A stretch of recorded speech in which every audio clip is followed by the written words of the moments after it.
जो सर्वोच्च स्थिति का वर्णन अपने स्वरूप की असीम विशेषताएं बताते हुए स्पष्ट की। समझने की बात है, 81 श्रेणियों की जो उत्कृष्टता है उसके साथ अपनी भेंट करते हैं, क्योंकि वो जानना चाहता है ईश्वर को, समझना चाहता है उसके वास्तविक रूप को। अब भगवान कैसे बताएं उसको, तो जरूर किसी के साथ तो कंपेयर करना पड़ेगा। तो उसका बल, ऐश्वर्य, उत्कृष्टता, सौंदर्य, सबका कंपैरिजन इस जगत में या अलौकिक जगत में, आध्यात्मिक जगत में, तो उन सब के साथ कंपेयर करता है।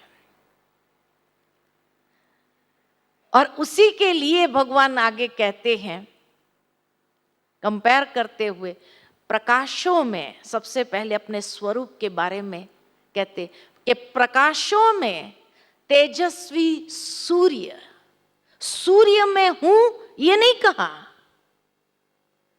मनुष्य अल्पज्ञ बुद्धि वाले समझते हैं भगवान ने कहा मैं सर्वव्यापी हूं।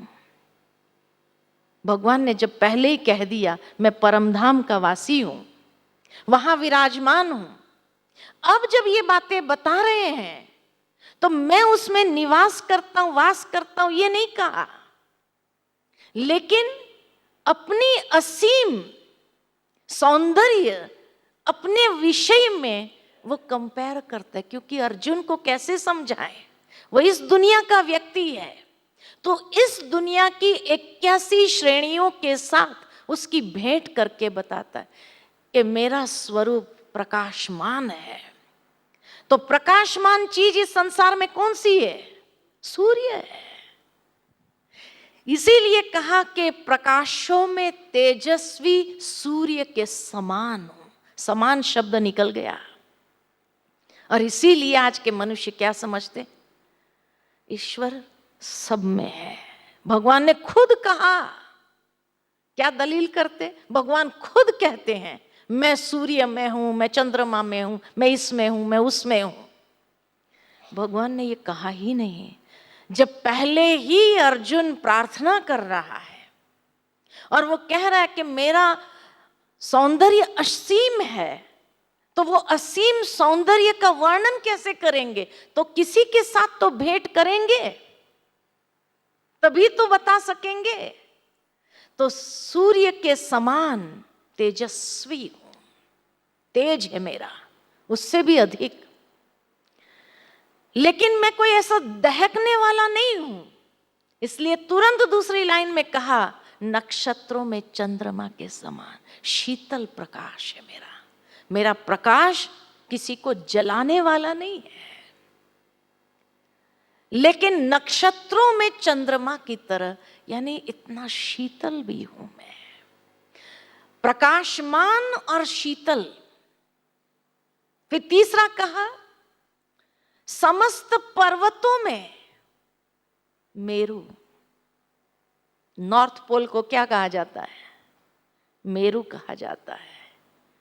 सर्वोच्च यानी जो धुरी है इस पृथ्वी की, ठीक इसी तरह समस्त इस जगत की धुरी परमात्मा है। तो समस्त पर्वतों में मैं मेरु हूं।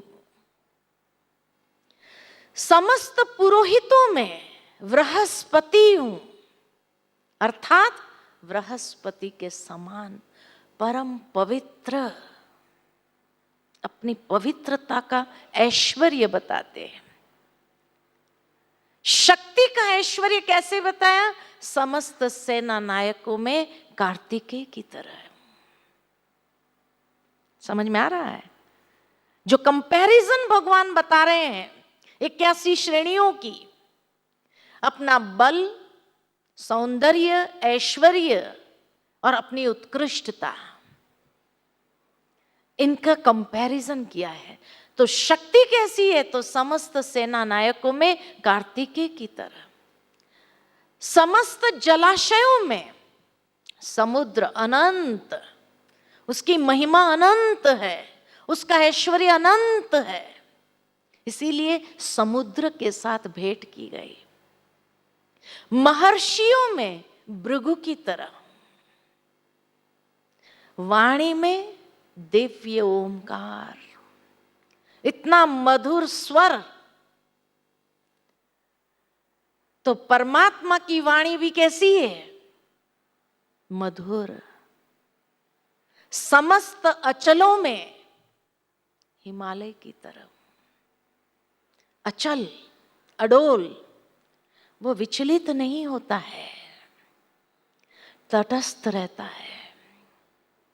समस्त वृक्षों में पीपल की तरह। एग्रीकल्चर साइंटिस्ट बताते हैं कि पीपल एक ही पेड़ ऐसा है संसार में जो 24 घंटा ऑक्सीजन देता है, 24 आवर्स ऑक्सीजन प्रदान करता है। तो इसी तरह मनुष्य आत्माओं को भी जो जीवन जीने के लिए आवश्यकता है, वो स्रोत कौन है? वो पीपल की तरह परमात्मा ही है। इसलिए कहा कि समस्त वृक्षों में पीपल की तरह, प्राणवायु भरने वाला, मनुष्य आत्माओं को जीवन प्रदान करने वाला।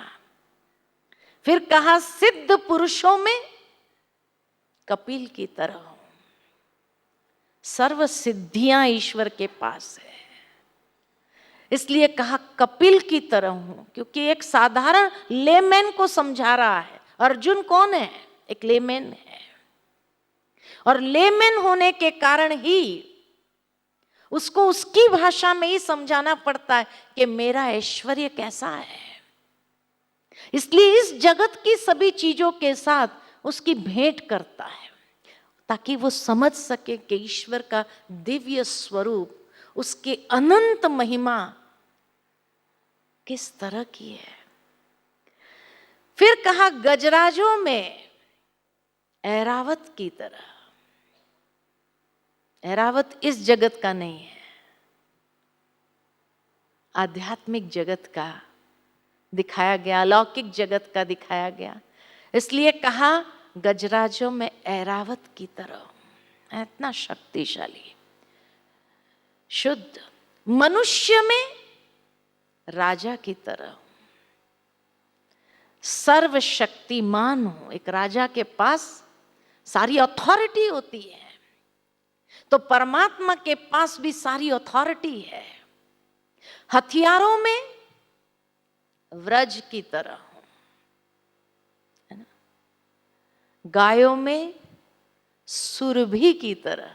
सुरभि माना सबकी मनोकामना पूर्ण करने वाली। तो परमात्मा भी ऐसे हैं जो सर्व की मनोकामना पूर्ण करने वाले हैं।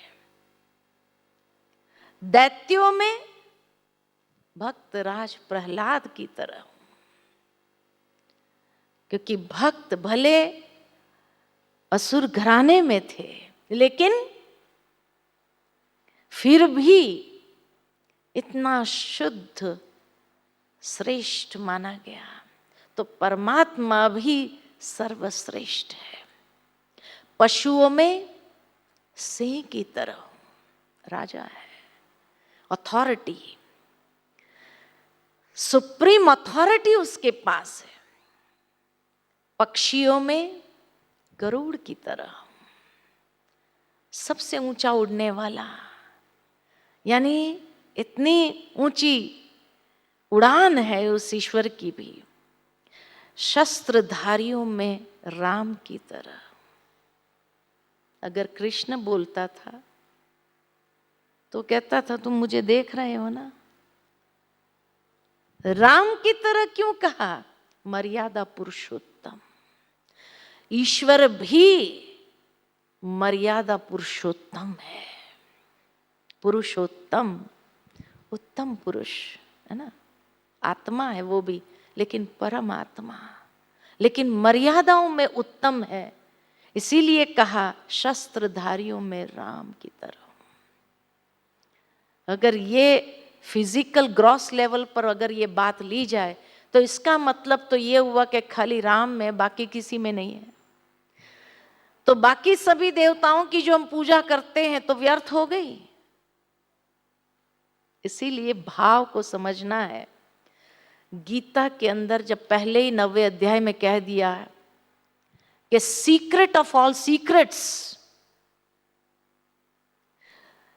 रहस्य में सर्वश्रेष्ठ रहस्य वाली अगर बात कहते हैं भगवान तो वो गीता है। तो इतना ग्रॉस लेवल पर तो भगवान बात नहीं करेंगे, लेकिन आज के मनुष्य ने समझ लिया, भगवान ने कहा मैं इन सब में हूं। इसीलिए पीपल की भी पूजा करेगा, गाय की भी पूजा करेगा, वो सिंह की भी पूजा, सबकी पूजा करना चालू कर दिया, गरुड़ की भी पूजा करेगा। क्यों? भगवान ने कहा। और इसीलिए बाकी प्राणियों को मार सकते क्योंकि भगवान उनमें नहीं है, खा सकते हैं क्योंकि भगवान उनमें नहीं है। सिंह को नहीं मार सकते, न खा सकता है। और इसीलिए कहीं ना कहीं कहा कि हाँ उसकी पूजा करो। तो देवियों को भी वाहन के रूप में सिंह दिखा दिया, है ना। वास्तव में भगवान का जो रहस्य युक्त भाव है उसको समझने की आवश्यकता है।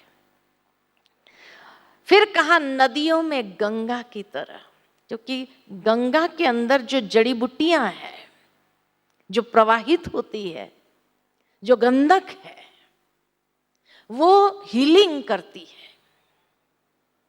वो औषधि वाली होती है। ठीक इसी तरह परमात्मा भी द ग्रेटेस्ट हीलर है कि मनुष्य के घाव को किस तरह से हील कर देता है।